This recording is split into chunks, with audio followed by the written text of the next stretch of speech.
Hello everyone. Today I want to talk about how the enjoyment of a video game is very subjective to the person playing it. You see, I like to think of myself as pretty good at a fighting game called Tekken. Now, I have been playing Tekken for quite a number of years, but when I started playing Tekken, my cousin started around the same time that I did. But whereas I learned combos and juggles and have progressed to be a pretty decent player over the years, my cousin is the exact opposite, who is about as skilled at playing the game as he was on the day that he started. But while I do play him from time to time, I do not believe I am having nowhere near as much fun as he is.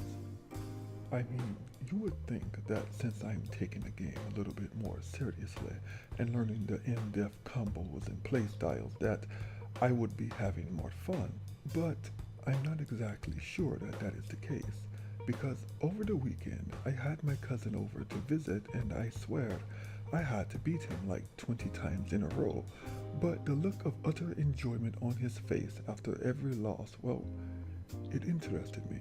And I mean, he is terrible at the game and has always been terrible at the game. But that doesn't stop his enjoyment of it. In fact, I'd wager that his reckless abandonment as he frantically presses the random buttons on his gamepad is heightening his enjoyment to a great level, one that I will never achieve. And looking at his smiling face, it made me wonder, what is the difference between a good game and a fun game?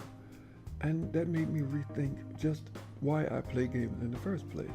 I personally find games interesting, but am I having fun while playing them? Or are they just a form of escapism for me, and fun has little to nothing to do with it?